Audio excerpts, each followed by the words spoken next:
Hey everyone, it's Amy Lynn Durham, and you're listening to Create Magic at Work.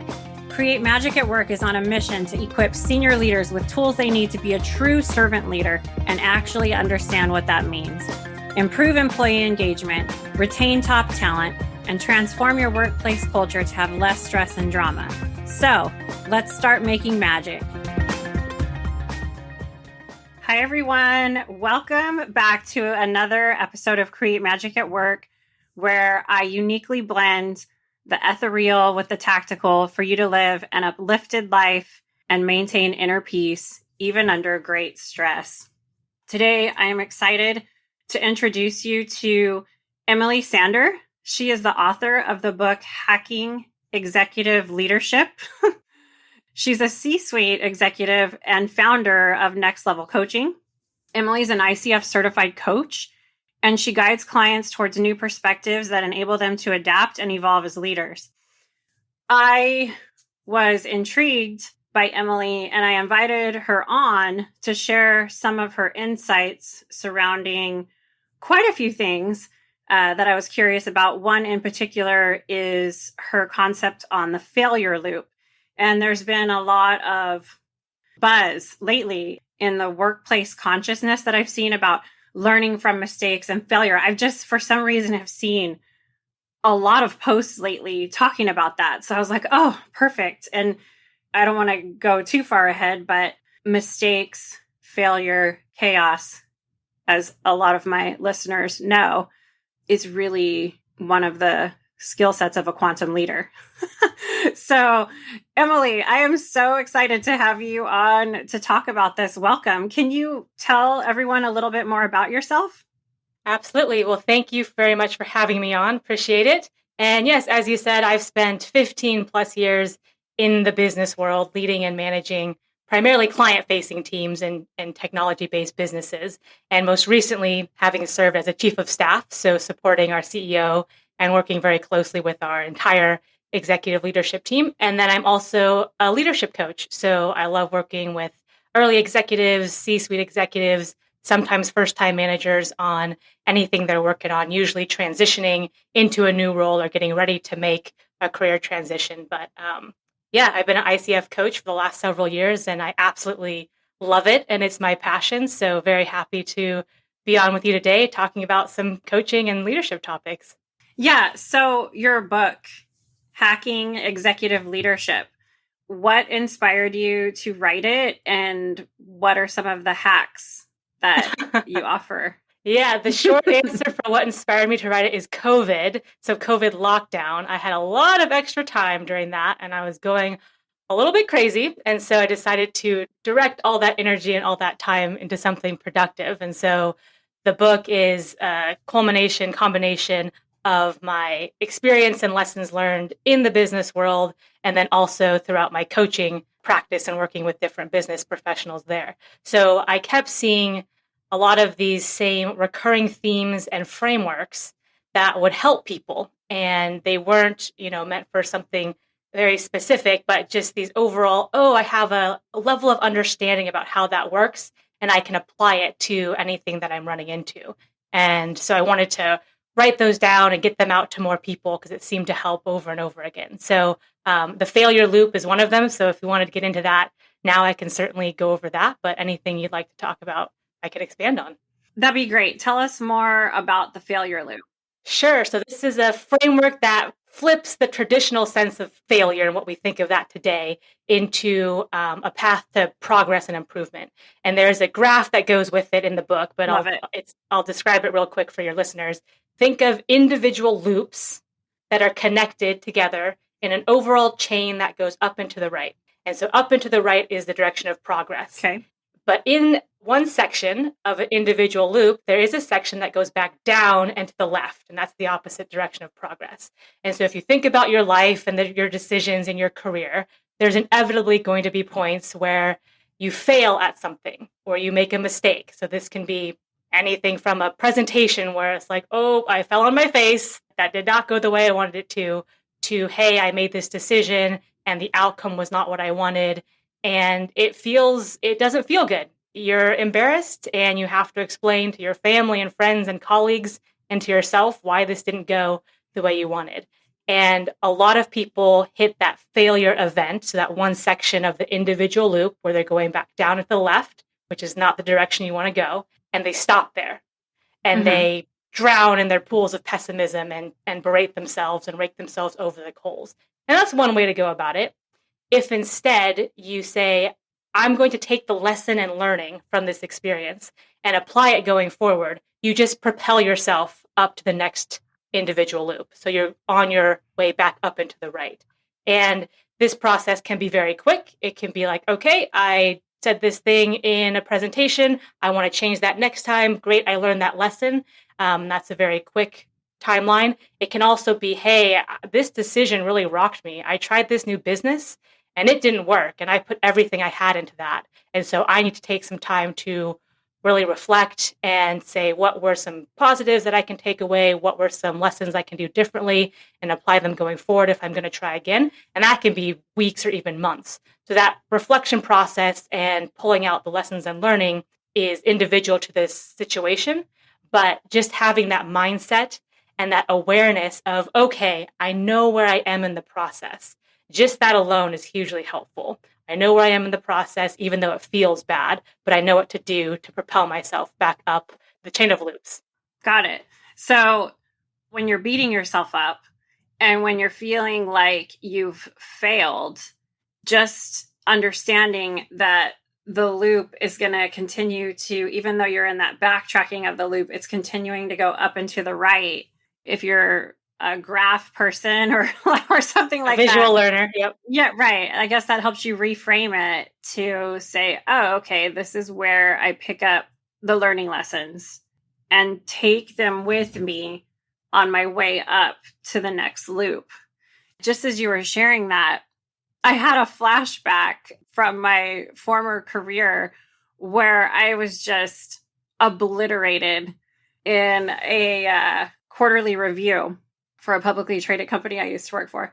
And I just felt like a failure. I didn't prepare right when I thought I had. And wow, that really rocked me, especially being an overachiever, perfectionist, the old me, you know. But if I think back to that time, I was so motivated to go back and knock it out of the park and learn from everything that I didn't do during that time, that it propelled me forward way more than if I had done okay at that review and not been, and probably being dramatic because I felt really annihilated in it, but it probably wasn't that bad. So just visualizing that loop, it's like, oh yeah, part of it was I want to prove that I am doing the things that need to be done and being successful. That perceived failure gave me that moment to do even better. And I can feel that. I can feel that visualization of that loop. That's really cool. Yeah. And I love what you said. And I think you can use that as motivation and say, hey, it's not a mark of I'm a failure. It's actually a mark of success when you're in that moment and you're saying, I know where I am. I know what I have to do. So take pride in the fact that you're aware of that. And you're like, hey, this is a mark of a successful person because I'm putting myself out there. I'm trying new things and I'm going to do better going forward. So not a mark of failure. It's a mark of success. I love that. This is a mark of success that I'm trying new things. I love that reframe. Because I was literally just going to ask you, isn't all of this just perceived failure? Is failure even real when we're talking about concepts like this? What are your thoughts on that? It's funny because if you think about what I just described, hey, you try something, you learn from it, and you apply it going forward, that is the definition of learning. So anything that you're learning, you're going through this process. And I have this example in the book, but I say, if you watch a toddler learn how to walk, you would never rush up to its mother and say, hey, by the way, your son is a failure. Look at him making all these mistakes. He's learning how to walk. And that's how you learn how to walk. You kind of stumble around and you get your footing and you try again. And then you're walking, and running. So I think that if people take this growth mindset, right, and this lifelong learning, and I'm always trying to get better as a person, and it's actually something you take pride in. And it can be fun. It can be fun to try new things and stretch yourself and stay on your growth edge. It doesn't have to be this arduous, laborious process. It can be this, hey, this is who I am. And so, of course, I'm going to step outside of my comfort zone and try these things. So, yeah, I love that process of learning and reframing it as a positive experience. Yeah. And I think where we get tripped up is when the outcome does not match what we wanted it to be. And because we envisioned this future outcome and these steps that we were taking to get there, and our vision didn't happen because the universe had something else planned for us.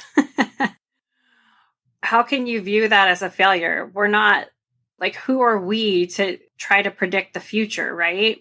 And what's waiting for us could be so much larger than what we can conceive, right? Yeah, I think it's so funny because early on in my life and in my career, I was a planner. I had everything organized. I had a timeline. I knew how it was going to happen. I knew who was going to be involved, everything. And of course, none of those things transpired because life just unfolds in these different ways. And so I think it's useful to have, hey, here's my general direction I want to go. Here's a vision I have for my life, and here's some goals. And then being very focused and strong and driven towards that, but being very flexible and open to the how. So define the what you're going after, and be pretty clear on that, but be very open to how it's going to transpire. I think that's a good way to hold it lightly while also being ambitious. Hi there, it's Amy here. Have you already experienced success in your business and life, but feel like there's something more? You're desiring to feel more ease in your business and life. You want to refine your inner voice to where it becomes a powerful inner compass. You want to live in courage, clarity, and confidence. And you're looking for someone that can deeply listen in a safe space to co-create real results. I can help you tap into your own inner magic and turn what you say you want into a reality with my new Elevate one-on-one coaching program. If that sounds like something that you're interested in and you felt that feeling when I was describing it, email me, amy@createmagicatwork.net, or go to createmagicatwork.net/work with me. You can apply there. Sending magic to you. Yeah, I like that. And that opens you up to a more holistic view of life in general, is not controlling other people and giving them a prescription of what they need to do to get where they want to be. Everyone takes different paths to try to achieve a similar outcome, and what worked for you might not work for someone else. So that's really great. A little bit of detachment there, right? Yeah, and I'd also be open to things that you perceive as, oh, that's negative, that's a setback. It could very well be a setup for a next step that you haven't even conceived of yet. And if you had known that was an option, you would, of course, have gone for that. So I've had so many times and inflection points in my career where I thought I wanted this. I was like, oh, for sure, I want choice A versus choice B. But I didn't know that choice, D, F, E, J, K, L were out there, and those were actually better and closer to what I wanted. And so being open to, oh, that wasn't actually a closed door, or maybe that was a closed door, but it whooshed open this other open door over here that I actually want to walk through more. So I'd be very cognizant of that, because that's happened so many times in my life. And I've also seen that happen quite a lot with clients as well. Yeah. The awareness that you're not aware of every option, right? Your mind is finite. Of what's out there. So there was something else that I wanted to hear from you, because I know a lot of the Magic listeners do a lot of hiring. And you had mentioned something about worth the price of admission, recruiting, hiring, tips and tricks. I want to talk about recruiting for a second. And I think this would be really beneficial. One, I'd love to hear a tip and trick that you have for that. And then we'll go from there, because I've got some thoughts on this. Yeah, for sure. This is one of my favorite topics. So let me start, and then I'll ramble, so cut me off. the biggest thing I'd say is there's two big buckets that you're looking for with recruiting and hiring, and I call them the aptitude and the attitude buckets. So all of the information you're collecting throughout the recruiting and hiring process are usually going to fall in these two buckets. And when I talk about aptitude, it's the hard skills people have to have, the technical know-how they need to have. So for instance, if you're hiring for a finance person, they might need to be a CPA or something like that. If they're in technology and have to know a certain coding language, those are the aptitude hard skills they have. Attitude are things like, are you a good culture fit? Will you fit in well with the team? Are you a good team player? Are you collaborative? The easy test is if someone were to say, oh, I have to work with Emily on that project, is it like, oh no, like she's really good at her job. She knows the technical aspects, but she is a pain in the butt to work with. Or it's like, oh, cool, I get to work with Emily. Like, yeah, she knows her stuff and she's always awesome and there for you. So those are just like broad strokes. Let me start with that. Aptitude and attitude. An ideal top performer excels in both or exceeds your threshold or expectation in both. You usually have a little bit of a disparity between one or the other. And so if you have a little bit more of one, but enough of the other, that's fine. If you have a deficit in both aptitude and attitude, that's where it's like, this is a no hire, or I got to collect more information to make sure that I'm not missing something. But I use that general framework for recruiting and hiring, so people you're bringing onto your team, and also to assess your current team members. Because if you're using that framework to vet people onto your team, you should also be able to say, my current employees, my current team members, how are they doing if I were to put them and rank them in aptitude and attitude? Let me pause there and get your reaction, but can definitely go into a lot more practical and tactical tips if you'd like. Yeah, so I'm thinking the attitude piece that you're describing is really a high skill level of emotional intelligence. Can I be self-aware of my emotions? Do I have an emotional management strategy? And can I build connections in the workplace? Those are like the three things that I train on in EQ trainings. And then the aptitude is the IQ part, right? And you always hear, I've heard, have you ever ran into someone at a party and they just can't socialize, but they're super, super smart, but they can't make connection? And the data is really showing that EQ kind of trumps IQ as far as achievement goes in the corporate workspace. So my thought is, or I'd like to hear your feedback on, whose responsibility is it to help these individuals that might not have the attitude? Is it the company's responsibility to offer training in these skill sets? Where does someone go if they have high aptitude, but they can't work on a group project with someone because they just don't have those skills to build connection? Yes, those are great questions. So with any hire, it's situation and you need to apply judgment. So it's a situational hire, meaning, for instance, take the aptitude piece of it. Sometimes that's a requirement. Sometimes someone has to have a certain certification to be in that role. So it's like, okay, that's pretty black and white. Go out and get that. Mm-hmm. Sometimes the social piece or the communication piece, which I hold in high regard, is less important. So for instance, if you're hiring a technologist who is going to have to interact very little with anyone else, they're not client facing, they only have to deal with their boss, who probably is also a technologist, that might be one kind of threshold you have. I remember a job I was working at years ago, and literally we had this group of coders, and we would joke around because they'd show up in their like flip-flops and t-shirts, would put on their headphones, and we'd kind of shove Doritos under the door, and they just kind of did their thing, and we made sure they were fed and hydrated, and they didn't have to talk to anybody. So their level of communication needs were one way. Of course, if you're hiring an account manager or a customer service rep who's going to be speaking with clients, or a high-level executive who might have press interviews and all these things, their communication, their decision-making, their EQ needs to be very, very high. So that's what I mean by situational hires. So it's not a one size, here's the answer for that. But to your question, if I were to have to choose and say, hey, this person is a little bit low in technical skills, but it's something I can build up, but they are a rock star A+ on communication and collaboration, and they want to grow and they know their gaps and weak spots, I will take that any day of the week. I'll take that combination over someone with a subject matter expertise, very high in the technical skills, but just cannot be a team player and just rubs people the wrong way. There's certain things. I was joking around with my colleague, and she was saying, like, Emily, like, I can't get through to this person, and I'm trying all these techniques and different management styles. And she was like, sometimes I don't know how to teach common sense. And I laughed because I'm like, that's a hard skill to teach. Like, how do you teach someone common sense? Sometimes you have these things and sometimes you don't. I think things like communication, project planning, and organization, I think those are very teachable, and a good manager or a good company who has a good training and learning program could help their team members with that.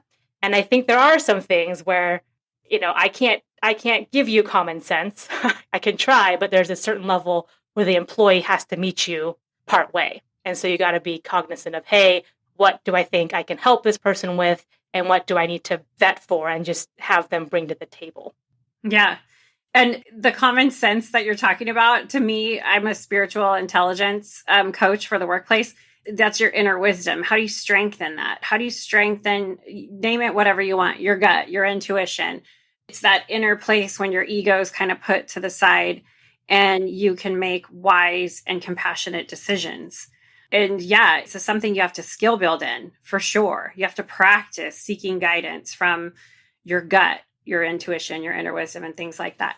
What is your thoughts on, I'm just curious because I see a lot of people that I know, and I also see it a lot. I'm really active on social media for like workplace type stuff, where people feel like they're put through the ringer when they're applying for jobs. I'm on my 7th interview and I've taken 20 assessments. I'm being facetious, and then I had to fly here and meet with everybody, and they've ended up choosing someone else. What is your take on that type of recruiting tactic? Yeah, it depends on the role. So to me, what you described would be over the top for an entry-level role. I think what you described would actually be appropriate for some of the mid-level, senior level, and certainly senior executive roles.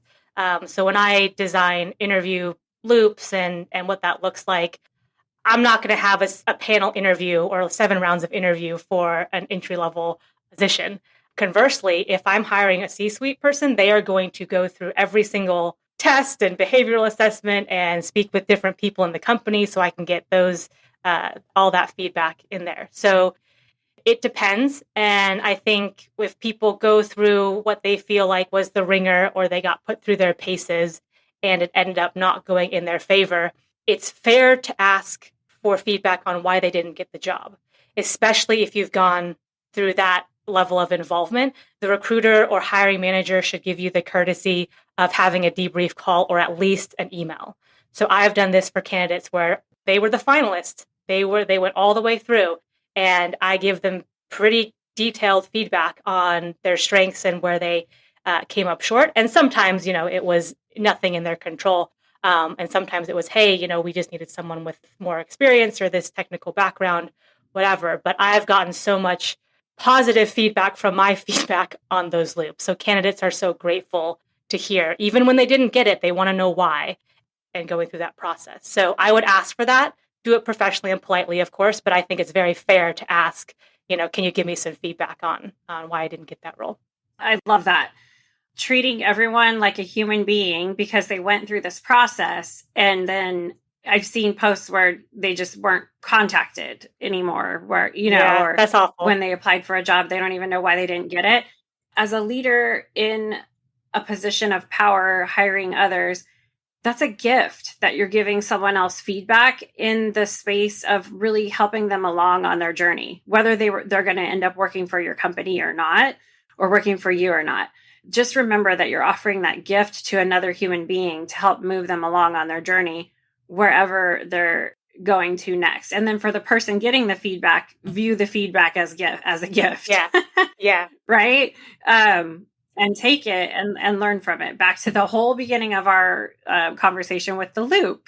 So maybe that felt like the backtrack on the loop, but if you take that feedback, it can move you up and to the right. So one of the things I train with recruiters and hiring managers, so on that end of it, number one, we're all humans, so you have to treat people with a baseline decency no matter what.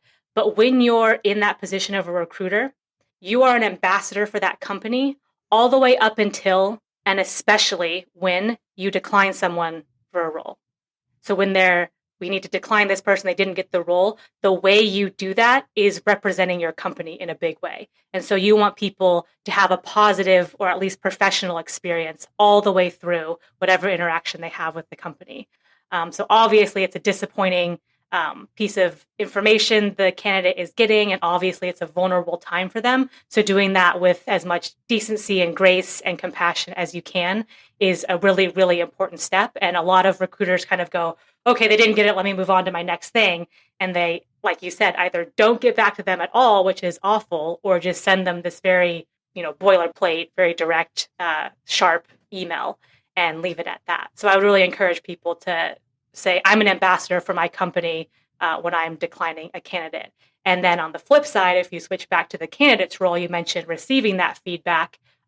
Yes, feedback is an offering. So someone is offering you feedback. You can choose to take that or leave it. You can choose to take part of that and discard some of the rest of it. So it's not like, oh my gosh, this is the ultimate truth that I'm getting with this feedback. It's okay. Someone's offering me some information and I will have agency in myself and be able to decide which parts of that to take on.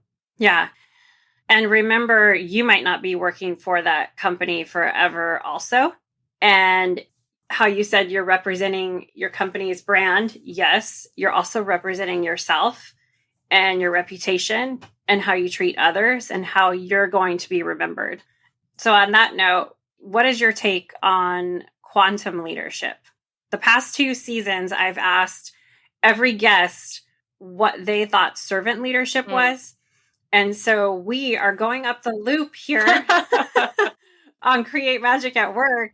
And now we are talking about quantum leadership. So what's your take on quantum leadership? What do you think that is? Ooh, to me, that just opens up leadership. So I think we all get caught, and I'm guilty of this too, in tunnel vision. So we put our heads down and we're like, what's right in front of me? And that's all I'm going to grind on and work on. And quantum leadership to me is just opening up your perspective and saying, okay, where does my role right now fit into the team, the company, society, the world at large? Like, where does that align to my purpose and my meaning and my fulfillment? And then it's also opening up relationships and interactions. And so a lot of times I see people engage in transactional relationships where like, hey, I'm going to do this and then you're going to do this for me. Or like, I'm going to say this and then this is how we do things. And they're very rote and concrete and set about that. And instead it's, hey, I'm speaking with this individual today. I'm speaking with Amy. Like, let me co-create this moment. She's got great ideas. I have some ideas. Let's talk about them and make each other better and stronger for it. And if you go into developing relationships with your coworkers or whoever you're around and really taking those relationships and each individual interaction as a way to be open and present and engaging in those in a different way, I think that to me takes a normal leader or an average leader and makes them a quantum leader. Perfect. Thank you. I love that answer. If it feels overwhelming thinking about it as you're listening, you can just take it back to what we were just talking about. Let's say you're hiring somebody or you're not hiring somebody and you're giving them feedback.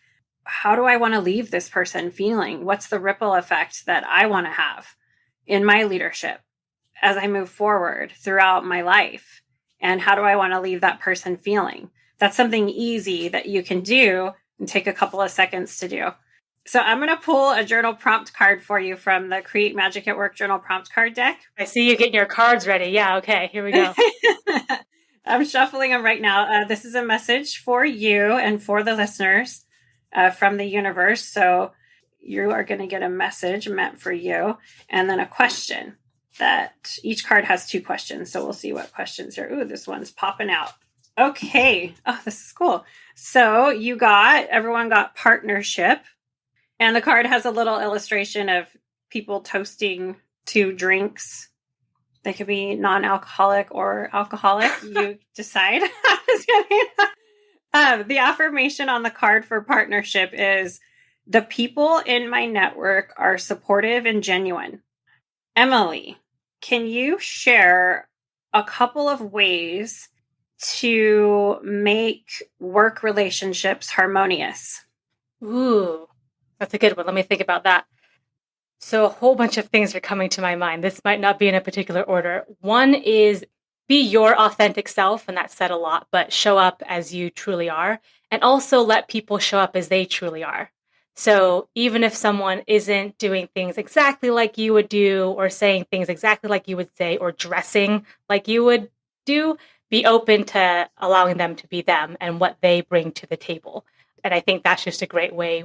We tend to categorize people very quickly and say, this is my type of person, or this is not my type of person. But really, there's strengths in all of us, and diversity and background and experiences makes us all stronger. And the other main thing that was coming up for me is being honest with people. And that means giving them positive, encouraging, supportive feedback, but also sometimes candid feedback. And I see a lot of people shy away from that or avoid, like, oh, I don't want to have an awkward conversation. But some of the best conversations and some of the best feedback can be given when someone trusts you and you develop that strong foundation of a relationship where you can give them, hey, like, I saw you do this presentation. Here's what you did well. Here's what you might think about doing differently next time. Some observations I saw. And here's what you did best by far. Giving feedback like that is a gift to the other person, and it helps them get better. So I think in terms of partnerships, it's honest communication. It's showing up as your true self and also allowing them to be their true selves and be true to themselves. Yeah, great advice and answers. Looking at differences in others as unique opportunities to learn and pinpoint their unique skills to bring to the team. And then the feedback. We talked a lot about feedback today. We didn't plan on that, but I think it just was meant to be. So that's really great. Emily, how can listeners or anyone that wants to connect with you get a hold of you? For sure. My website is nextlevel.coach. So next level, all one word, .coach. I have some free resources there. Obviously, if you're interested in learning more about coaching, you can contact me directly there. I'd love to hear from you. I'm on social media. Twitter, I'm most active on. So Next Level Emily. And then if you like some of the concepts we touched on surface level in this conversation, you can read more about that in the book, Hacking Executive Leadership. And that's on Amazon and Kindle and Audible, because I know people are busy. So those are the best ways to contact me. Perfect. There you go. Go get Emily's book and get started on not feeling like a failure if you feel that way. Thank you so much for being a guest on Create Magic at Work. You definitely sent some magic to the listeners today, and we appreciate you. Thank you. Thank you very much for having me. Hey everyone, it's Amy here. Thank you for listening to the latest episode of Create Magic at Work. And please come back often and subscribe, rate, and review the podcast. Keep joining us for more exciting episodes where we help you transform workplace culture to systems that create less drama and stress and have high productivity and profitability. You can get your own tools for the workplace at createmagicatwork.net. I have a new Create Magic at Work, the journal, that just released. And it invites you to reflect about different themes for work and your career. Each section of the journal contains a topic, an affirmation, and 2 prompt questions to help you journal your thoughts. Topics are like inspiring others, mentorship, expansion, and productivity. Connect with me at createmagicatwork.net. Also connect with me on LinkedIn under Amy Lynn Durham. Sending magic to everyone, and see you next time.